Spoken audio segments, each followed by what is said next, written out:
শুভেচ্ছা জানিয়ে আজকে আবার নতুন আরেকটি ভিডিওতে আমন্ত্রণ জানাচ্ছি। আজকে দেখাবো আমাদের একজন নতুন চাষি, যিনি চাষের সঙ্গে শিক্ষার প্রসার ঘটিয়েছেন। শিক্ষার প্রসার বলতে তিনি জমিতে মিশ্র চাষের ব্যবস্থা করেছেন। একই জমিতে একই সঙ্গে বিভিন্ন রকম ফসল দেখাবো আপনাদের সামনে এবং কথাও বলবো সেই চাষি ভাইয়ের সাথে। আমরা দেখাবো একই জমিতে দেখেন টমেটো গাছ আছে, মূলো গাছ আছে, পালংয়ের শাক রয়েছে, আবার এখানে কপিও রয়েছে। সেই সমস্ত দৃশ্যগুলো আপনাদের সামনে তুলে ধরবো। তার আগে আমরা কথা বলবো সেই চাষি ভাইয়ের সাথে। ভাই আসসালামু আলাইকুম। ওয়ালাইকুম আসসালাম। তো আপনার দেখছি একই জমিতে ফুলকপি রয়েছে, টমেটো রয়েছে, মূলো রয়েছে, বাঁধাকপি, সব মিশ্র রকম চাষ। তা আপনার চাষে এরকম চিন্তা ভাবনা আপনার মাথায় এলো কিভাবে? এরকম চিন্তা ভাবনা বলতে একটা যদি নাও হয় অন্য ফসলটা হবে, এটা গ্যারান্টি পাওয়া যায়। তার জন্য এরকম মিশ্র পালং শাকটা ধরেন তুলি নেবো, মেরি তুলিলি বিক্রি করে দেবো বাজারে।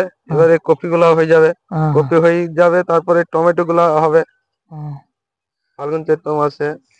বাহ, চিন্তা ভাবনার দূরদর্শী, সত্যি বিস্মিত হয়ে যাচ্ছি যে যদি এতগুলো ফসলের মধ্যে কোনো একটা যদি প্রকৃতির কারণে মার যায়, তো কিন্তু একটা না একটাকে অবশিষ্ট থাকবে।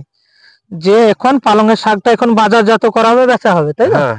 কিন্তু টমেটোটা এখনো হতে সময় লাগবে, তারপরে পরে কপিটাও হয়ে যাবে ফাল্গুন চৈত্র মাসে টমেটোটা উঠবে।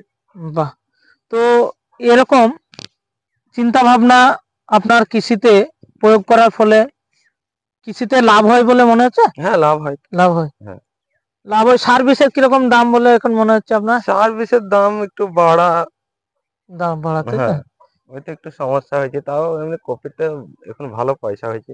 কপিতে আপনি বলতে চাইছেন যদি চাষকে সঠিক নিয়মে করা যায় তাহলে চাষে পয়সা হবে। তো শুনলেন দর্শক বন্ধুরা, যে চাষকে যদি আমরা সঠিক নিয়মে করি তাহলে সেই চাষে পয়সা হবে বলে আশা করছেন এই চাষি বন্ধু। এখানে দেখছি এই ভাইয়ের জমিতে রসুন গাছ রয়েছে, রসুন গাছের গোড়ায় পালংয়ের শাকও রয়েছে, ওদিকে মূলো গাছও রয়েছে, এখানে লঙ্কা আছে, ওদিকে আবার দেখছি লঙ্কা গাছও রয়েছে, সামনে শাকও রয়েছে। তো একটাই আপনাদের কাছে বলার বা আবেদন থাকবে, এর সঙ্গে যদি শিক্ষার প্রসার ঘটে, চাষ আপনাকে নিরাশ করবে না, চাষে পয়সা হবে বলে চাষি ভাইয়ের নিজের মুখেই শুনলেন।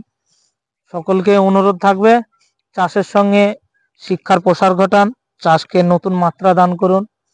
সকলকে সালাম প্রীতি শুভেচ্ছা জানাই। সকলে ভালো থাকুন।